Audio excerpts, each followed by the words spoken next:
Hello, welcome to Authortube Writing Conference 2025, and this session is titled From Page to Platform, How to Succeed as an Author Speaker. And in this talk, I'm going to talk about everything you need to know to take your book and help that put you on a stage if that is what you want to do to be a speaker and share your expertise with the world. My name is Michael Ronn, and as I said, the title of this talk is From Page to Platform, How to Succeed as an Author Speaker. I developed this presentation based on a book that I wrote with my friend Matty Dalrymple. I'll throw it up on the screen if you're interested after this talk. And I wanted to let you know that you can download the speaker's notes for this talk at theindyauthor.com/platform. So first off, who am I? As I said, my name is Michael Ronn, and I am the author of over 100 science fiction and fantasy books and self-help books for writers. I am also a YouTuber. I run the YouTube channel Author Level Up, and I do writing app tutorials, writing advice, all that fun stuff. And I'm a writer, consultant, and speaker. And I wrote this book From Page to Platform with Matty Dalrymple. And you may recognize Matty. She is the host of the Indy Author podcast, and she is a prolific podcaster and writer in her own right. And so we make a really good team. So the real question is, who are you? Have you written a fiction book? Have you written a nonfiction book? Have you given a talk on the topic of your writing? What is it that draws you to being a speaker? These are important things to consider. I will just start by saying that this is a vast topic, and it's difficult to cover all of this in just one presentation. Honestly, this would take several hours of Matty and I going through all of this. But we're going to hit the highlights, and we're going to focus on some of the things that we think are the most important things for you to think about when you are walking down this path. And we're also going to fast forward to the day of your talk, just to give you some things to think about, things that you should be aware of, and that will hopefully help you as you are developing all your materials and figuring out what events you want to speak at and all that good stuff. So we're just going to take a 10,000-foot view here, but it's important to understand who you are and where you want to go in your writing career, because that is going to help you determine which path you need to walk. Because we want to talk about defining your goals. So there are many different goals that you can have as an author speaker. So not every author wants to be a speaker. So not everybody is going to want to get up on a stage or go on a Zoom call or broadcast at the Authortube Writing Conference. Not everybody's going to want to do that. We are speaking to a narrow group of people who have expertise or who want to talk about something that they are passionate about, and they want to spread that message to people. If that's you, then we want you to think about your goals. So the first goal could be to establish expertise. So maybe you have written about rocket science, or maybe you want to put that in your fiction, right? And or maybe you're into climate change, whatever that might be. Some sort of expertise that people are interested in. You want to establish your expertise as an expert, as somebody who is a go-to in that particular subject matter. Now, you may also want to earn direct income. That is also a great part of speaking, in that you can develop a stream of income and be paid for your speaking engagements. Now, there is also indirect income that can come from speaking engagements as well. So, for example, you are watching this talk on my YouTube channel, and my YouTube channel is monetized. So I happen to receive, however much payment based on how many views and people who watch my show. There is also the opportunity for sponsorship on my YouTube channel. I also, at one point, had a podcast, and in that podcast, I could tell people about my products, and if they were interested in them, they would go off and buy them. So it's not just about establishing direct income from getting paid directly on your speaking engagements. We could also be talking about book sales and other things that you may be doing, such as courses, merchandise, and things of that nature. You may want to build a community around your expertise, one that helps you with the direct and indirect income, but also helps train other people or give information to other people so that they can also spread your message. So building community is a very powerful part of becoming a speaker as well, if you want to do that, and just building a platform in general. And learning, because we don't come to this knowing everything, right? We very much continue to learn, even though we put ourselves out there as people with expertise. And there's traveling. If you are interested in that, speaking can be lucrative, but it's also a great opportunity to travel to parts of your state or the country or even the world that you haven't been to. Me personally, I have traveled across the world speaking to writers about writing and all things pertinent to writing and publishing. And that has been a great joy for me because I enjoy traveling. And so I can see different parts of the world and different parts of the country where I live. And some people are very much into that. And a final element is simply paying it forward. So many of us have had great mentors, great teachers in our writing lives, and we feel compelled to pay that back, pay that to the next generations. And that is a very strong goal for being a speaker as well. So when you think about your own career, we encourage you to think about all of these different things and which ones are most important, because that will help you guide the ship, so to speak, on what you should be doing next. So once you've defined your goals as a speaker, you want to think about the goals of your talk. There's probably a talk that you want to give, a talk that you might want to pitch. And so what does that look like? What should your goals be? First, what do you want your audience to learn? What is it that you want them to walk away from and tell their friends? Right? That's a great place to start. Next, what do you want them to experience? Do you want them to be happy, uplifted, like if you're giving a keynote? Do you want them to walk away with actionable information if you're giving a seminar of some kind? Do you want them to be scared out of their minds into some sort of action? Like if you're at a conference, a business conference or something, and you're warning about some new technology that could disrupt the industry, whatever that is, what do you want them to experience? Put yourself in the shoes of a participant in the audience and figure out what it is. How do you want them to feel when they walk out? And then finally, what actions do you want them to take? So do you want them to buy something? Do you want them to go to a website? Do you want them to learn something, or do you want them to do something in particular? Right? So you know what that is. You know what your expertise and the things that you care about are, but it's important to narrow in on these three things: what you want them to learn, what you want them to experience, and then the actions you want them to take. Because by doing that, you're starting at the end, and then you can reverse engineer everything to meet those goals of whatever talk you want to give. Now, here is the million-dollar question about speaking.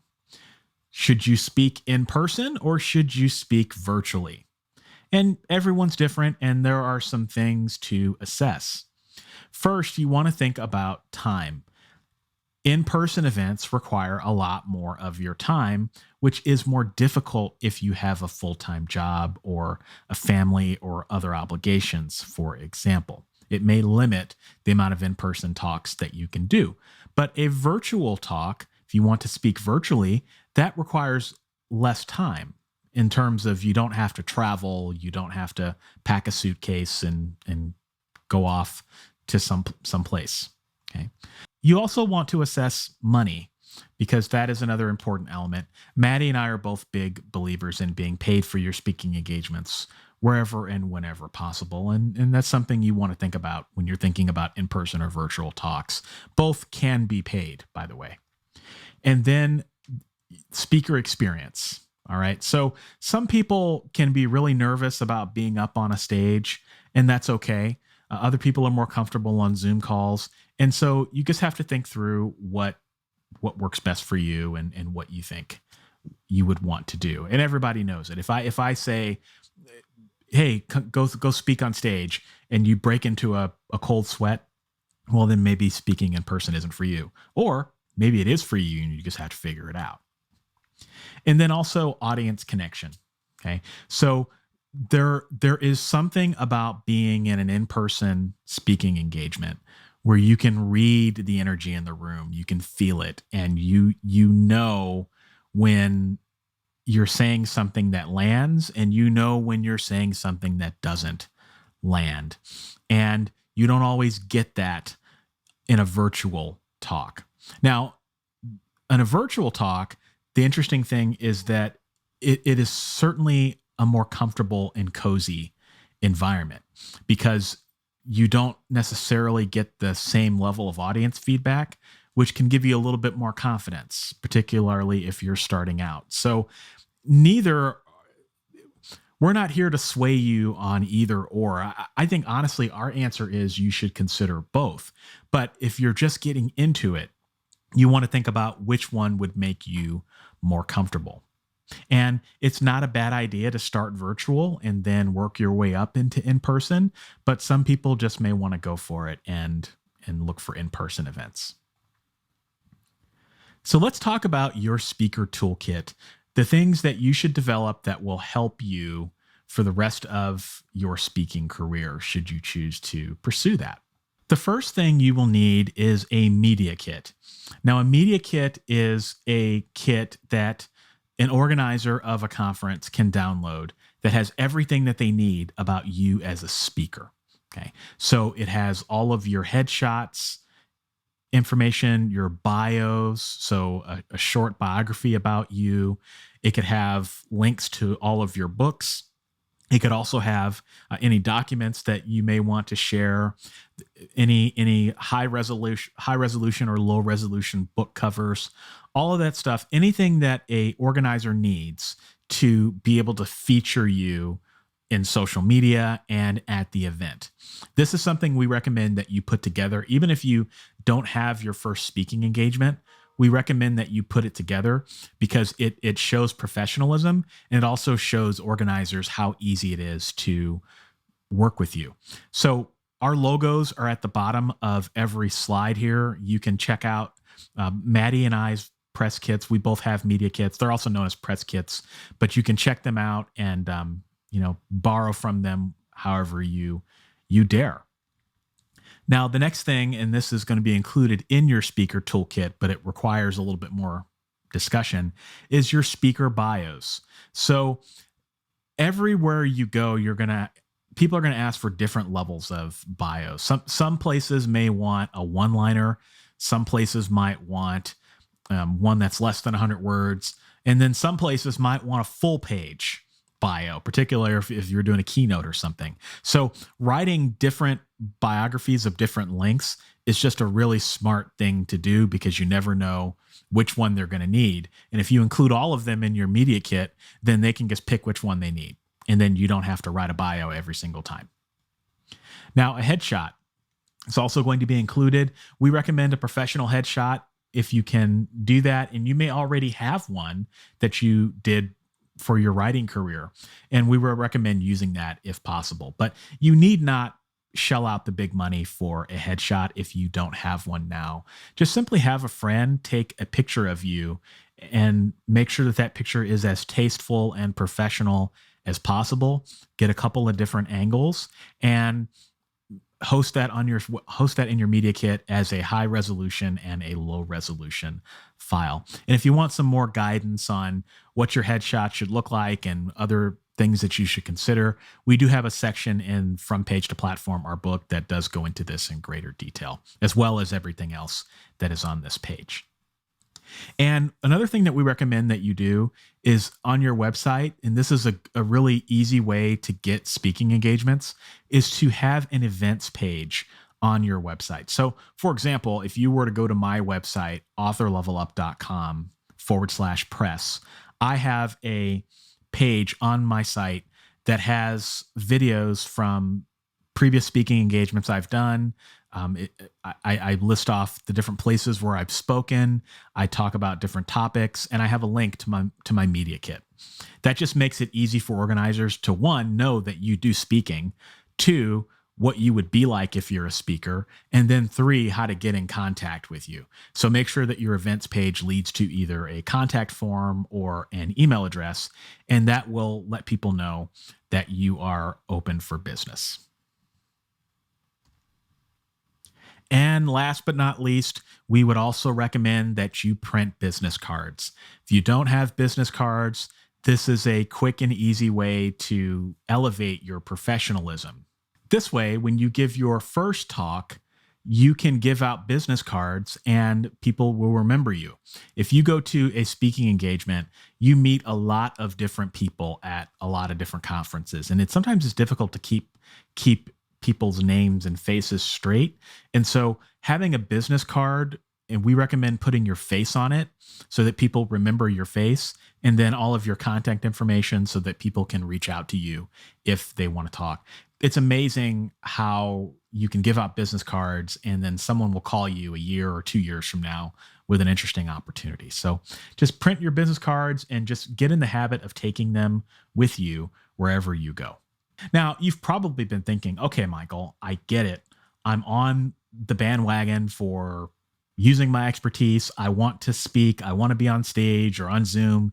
I want to talk to people about the things that I've learned and that I'm passionate about. But how do I get my first opportunity? Okay, so here's how you find opportunities as an author speaker.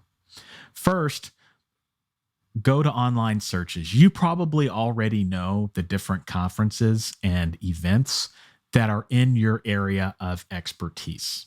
All right. So what are those conferences? Make a list and then figure out how to get in touch with those organizers. Now, don't discount your own communities as well. So if there are people in your community that run events, you may want to reach out to them as well. And as I said before, you know what the conferences are that are popular. It's not a bad idea to go to those conferences as a participant to figure out how they're run. And then that also can give you an idea of how to pitch the organizers on a particular session that you might be able to add value to for the following year.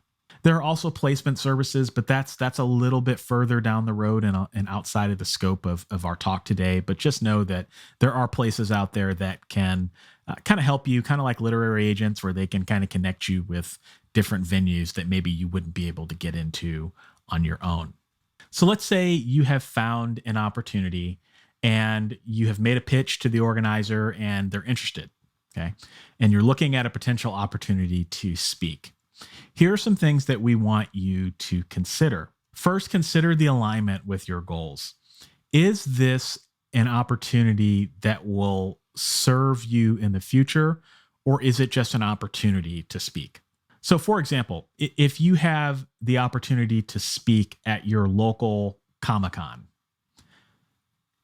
are the people that are showing up at the Comic-Con in your target audience for what you're trying to speak about? If they are, then I think that's a good idea. If they are not, and there's a mismatch, then you may not want to take that opportunity. Okay. Yes, there might be a lot of people there, but if they're not your people, then it may not be helpful. Now, also think about the organizer's goals. What is it that the organizer wants to get out of this conference? 9 out of 10 times, I'll make it pretty easy for you. They want people to walk away with knowledge and feeling as if they can take the next steps, whatever that might be in their writing lives. Okay. Now, also, organizers want speakers that are going to be easy to work with. All right. So if you don't think you and the organizer will get along very well, then it may be in your best interest to not take that event, because organizers do talk and you don't want to be the speaker who's a pain in the neck. There's also the organizers and the event's professionalism. Some events are better run than others, and so you have to think about that as well. How well does the organizer communicate with you about what they need, what their deadlines are, that sort of thing? And you can learn that by talking to other people who have spoken at these events in the past, if you can. And also think about the venue. Where is this located? All right, is it at a Hilton downtown in some city? Is it at a conference center? You want to think about the venue as well and what that's going to look like, and safety and all that good stuff. Now we're skipping over a lot of ground here because you also going to have to prepare your presentation. But I want to talk about the day of the event because this is an important thing to keep in mind when you're developing your content. Okay. So first things first, you want to calm your nerves. However you need to calm your nerves, find a way to do that. For me, taking a walk, doing deep breathing, just trying to not focus on the presentation on the day of the event, I think is helpful for me, but everybody has their own things that they do. And it might even involve, drinking water, drinking your favorite beverage, whatever that looks like. Okay. Also, arrive early at the event. Sometimes arriving too early can backfire on you, especially if there's a speaker in the room ahead of you. But it's never a bad idea to arrive early to get a sense of how the room is laid out, anticipate any potential issues in terms of technology, microphones, all that. It never hurts to arrive early. In fact, if you're not early, you're late. And also build rapport with people at the conference. So Matty and I are big proponents of attending a conference and being a participant, even if you're a speaker. So go to all of the different engagements, go to all the talks, take notes, build rapport with the other speakers, build rapport with the other people who are there. It's just a goodwill thing that will serve you well during your talk. And deliver the talk. This is when the rubber hits the road. It's when you're going to deliver a presentation, and all of the hard work that you've put into the presentation and delivering it will pay off. And so give the best talk that you could possibly give. And this is where talks are made. And this is why we wanted to talk about this. There's going to be 9 times out of 10 a Q&A. A good Q&A can take a average talk and turn it into a great talk, and it can take a great talk and turn it into an outstanding talk. And the way that you do that is to, as much as possible, anticipate the questions that participants will ask you. And another good thing that you can do with Q&A is to use it to fill out or expand on things that you didn't get a chance to in your talk, right? So that can also inform you on how to adjust the talk for next time. So maybe you got a lot of questions on the middle of your talk and you weren't thinking you would get a lot of questions on that. So maybe you need to spend more time on the stuff in the middle of the presentation next time and less on the other areas. So a Q&A, if you do enough of them, you really start to get a sense of how to make your talk perfect, or as perfect as it can be. Now, the event itself, when you deliver the talk, keep your hands free. This is just always a good rule of thumb. And use notes as prompts, not as a script. So don't read from a script. I can't think of a single time where I've ever delivered a talk from a script. I've been to some talks where people read from a script and it was kind of painful. So have some keynotes available, but don't be the person that reads from a paper. It's not very engaging. And keep an eye on the audience when you're speaking.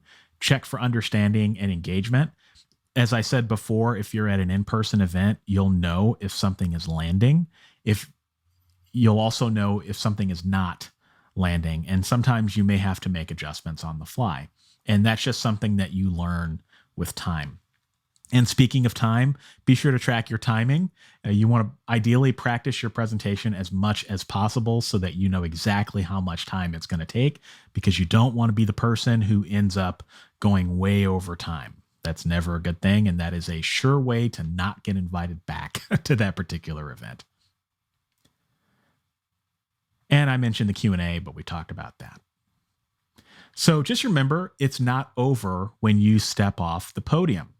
So certainly celebrate and take a deep breath that you are done with the talk. Now you can relax. Hopefully you can relax and you can tick that off of your task list. And we would recommend also that when you return home, that you follow up with the organizers and send a nice thank you. That is always a good thing to do. That also will increase the chances, if it was a good event for you, that you will potentially be invited back. and also capitalize on your connections. So all those people that you met when you got off the podium, people that had questions, sometimes people will approach you and say, hey, would you like to speak at our event at XYZ in March or April? Follow up with those people and strike while the iron is hot. Okay. There have been a lot of times when I've been at speaking engagements where someone will come up to me afterward and they'll say, hey, we really enjoyed your talk. We're having an event and, next year, would you be interested in attending? And the answer is almost always yes.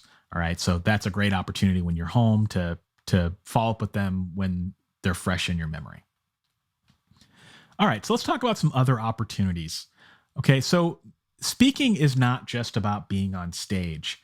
There are also other ways that you can leverage speaking. And the main way to do this is through interviews and podcasts. So everyone listening to this has invariably listened to a podcast or some sort of interview on YouTube where someone has talked about their expertise, something that they care very much about.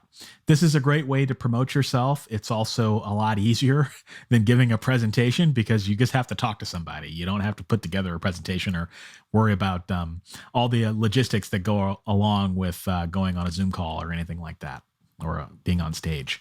So this is another way that you can ease your way into speaking.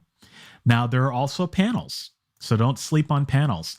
There are lots of events that have panels where there are multiple people on stage and they each field a question. And so you can take some of the spotlight off of you by doing that. And that panels can be a great way to learn how to speak.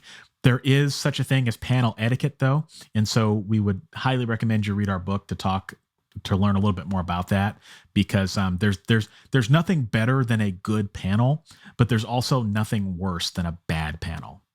And if that resonates with you, then you can certainly check out the book. And there's also workshops. So there are workshops where you can work with people in a more intimate setting. And sometimes that can be a little bit less stressful and a little bit less anxiety inducing than being up on a stage. And then there's also author readings. So Matty does a lot of author readings. I personally have never done an author reading, but Matty has a really cool approach to it that she does, that if you're interested in that, certainly check out our resources. And that is an opportunity that's available to you locally that you could do to get your feet wet in learning how to be comfortable speaking in front of people. And for more pro tips, you can check out the link that I have on the screen. As I mentioned earlier, you can download speaker's notes at theindyauthor.com/platform.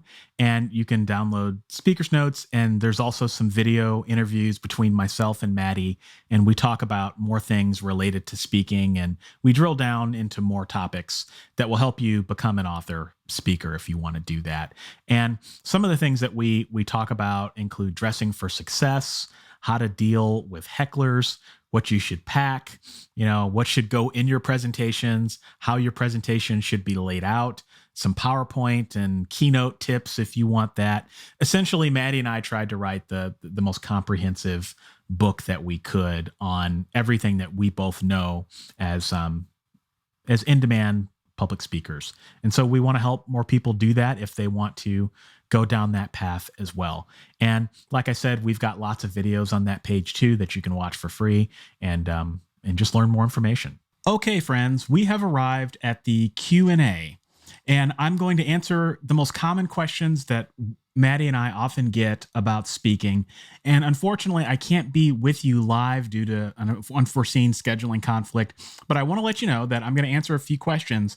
And for the length of the conference, so that would be through end of business on Sunday, June 29th, I will promise to answer any questions that come into this video between now and then. So don't feel like you can't ask your question. Feel free to ask it in the comments and I will reply.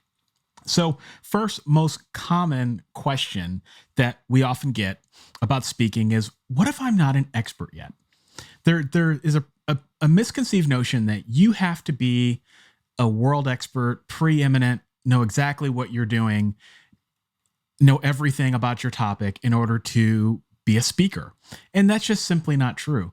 There are so many people who have made great careers by just being a couple of steps ahead of their target audience. Maybe you're writing something about a topic that you're passionate about. Like, for example, you're passionate about thrifting, going to thrift stores and finding really good clothing. And you know how to go through the racks and how to find clothes. And you're not perfect at it, but you're still evolving in your style journey. But you know more than somebody who has no idea what to do and how to find quality clothing. And don't discount the experience that you already have. Chances are there is somebody who wants to hear it. So don't let that hold you back. You would be surprised. Next question that we often frequently get is related to virtual talks. So we get the question, what webcam and microphone do you recommend for virtual talks? So if you want to do a virtual talk on Zoom, or you get invited to a writer's group and they happen to meet on Zoom, how do you put your best foot forward, or better said, your best face and voice forward? Now, there are a million different webcams and microphones out there. And honestly, I think you can kind of get yourself into analysis paralysis. I don't care when you watch this video, if you're watching it in 2025 as I record this, or as the conference is going, or if it's 10 years in the future. I'm going to give you advice that I gave 10 years ago, and it is still accurate today. For webcams, if you want a good entry-level webcam that will not fail you, a good choice is a Logitech C920. It's high quality. It's easy to use. You simply plug it into your computer and it just works, and it is extremely affordable. Okay. I think, I would say probably less than $150, but that might change a little bit depending on when you're watching this, but not expensive by any means. Another webcam that I would recommend that's fairly recent is the Elgato Facecam Neo. Check that one out. That's also, I've seen some really good quality, particularly from the Pro model. That's a little more expensive, but that also has some really good quality. All right, so that's webcams. Just trying to keep it simple. Microphones. If you don't know what kind of microphone to buy, just buy a Blue Yeti or a Blue Snowball. Those are under $250. You cannot go wrong if you sing that song. I bought a Blue Yeti in 2015. It lasted me until about 2022. It is a workhorse of a microphone. It sounds great. And from the moment you plug it in, you will immediately get compliments. Now, it's not a high-end, high-level microphone that the pros use, but there are a lot of pros who do use Blue Yetis, or who at least start with Blue Yetis. So keep it simple. I would take a look at those. You could also, if you're a little bit more adventurous, take a look at, just Google top podcasting microphones and look at what podcasters and other speakers happen to be using. But if you use those recommendations, I guarantee you will be satisfied and you will put your best face and voice forward. Next question. For paid engagements, how much should I ask for? This is the $1 million question that Matty and I get all the time. And I wish I had $1 million answer for you. Maybe one day we will. The answer is, it depends. Here's what we recommend. Certainly, if you can be paid for your speaking, that is always better than not being paid for your speaking. Okay. I think we can all agree on that. There are two extremes. And as long as you avoid these extremes, you should be okay. The first extreme is the speaker who asks for too little money. You want to do a speaking engagement to just be silly. You want to do it for $10. Okay. No. Okay. You need to charge a little more than that. A little maybe being an understatement. Okay. Now, the other extreme is the speaker that wants, who's never done a speech before, never been up on stage, and they want, again, to be silly, they want $50,000 for a talk. Okay. I mean, unless you're a celebrity, or unless you've been doing this for a really long time and you've got a very lucrative topic, you're not going to get that much money. Okay. So the best thing to do is to look around, do some research, talk to other speakers if you know them, and just see how much they're getting. And you can try to lead with something that's maybe slightly higher than that. And then you can negotiate down into your pivot point. Now, you may have a number that you want, and if you can't do it for that number, then that's fine. Just don't waste the organizer's time. All right. Don't make the money a long, protracted negotiation, because organizers don't like that. It eats up a lot of energy. And if you think that you're possibly not going to do it, then give them an answer as quickly as possible. So that's the $1 million answer, or the $1,000 answer to the $1 million question. We have a whole section in paid engagements and how to negotiate and how to make sure you're doing it professionally and from page to platform. And we recommend that you check that out. Now, the next question is tips on relaxing before your speech. We talked a little bit about this in the presentation, but breathing is really important. So taking the time to make sure that you're breathing deeply is a very important thing, because that will automatically relax you. Making sure you also eat breakfast in the morning is also another important thing, and making sure that that breakfast is balanced and not too heavy. I would avoid, your standard American diner breakfast with, fried eggs and heavy sausage and potatoes O'Brien. No, don't do that. But eat something simple, maybe some smoked salmon or some yogurt, something light, and that will also help you concentrate, help you focus. I also recommend that you do not look at your talk the morning of. Do everything you need to do to finish the talk at least the night before if you have to make any adjustments. Otherwise, you won't be able to sufficiently practice. You can use the morning to practice sections of the talk that you want, that maybe you're a little nervous about if you want. But honestly, I just recommend taking the time for that day to yourself. Do as much as you can in silence. Just get your head in the game so that when you get on stage, you're in a better spot. And there's always the classic, just imagine everybody in their underwear. I've never done that. I don't know if that really works, but that is another option as well. But also just imagine everyone in the audience as a friendly face. I think people respect people who get up on stage, because keep in mind that public speaking for a long time, I think it still is, maybe at least in the United States, is like the number one fear that most Americans have. It's probably true in other countries as well. And it's that way for a reason. So subconsciously, people respect someone who is up on stage. And something that might seem like a mistake to you, one, they might not even notice it. Two, it might not even bother them. So just imagine that everybody in the audience is a friendly face.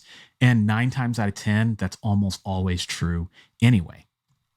And our final question, what are some common speaker mistakes? I'll just breeze through a few of them that I think are the most important. And the first is not being prepared enough. Don't put the presentation together 2 days before the event. Don't be that person. Also, if the organizer needs something by a particular deadline, make sure you get it to them by that deadline. Early if preferable, but not too early. But just make sure that you meet all deadlines and you do everything that is asked of you, and that you are as diligent as possible in following all the rules and guidelines of the event. Can't stress that enough. Third mistake, don't be a prima donna. Every event that I've been to always has that one person who, hope you don't mind me speaking some French, is a pain in the ass. Okay.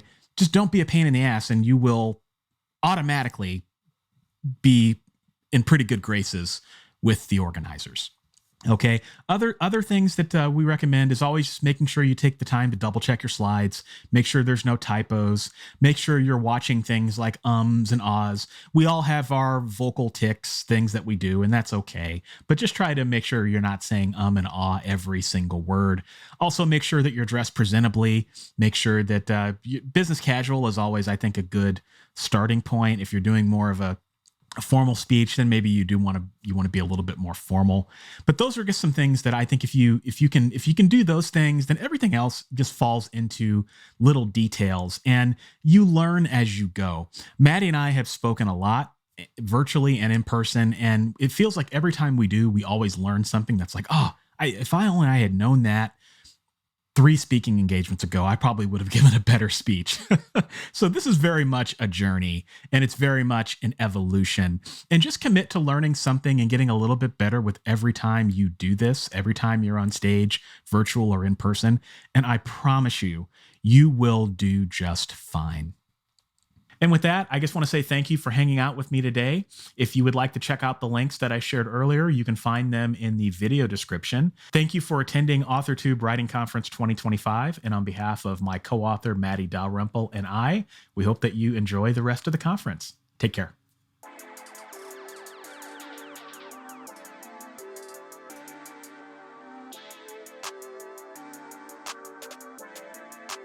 Perfect.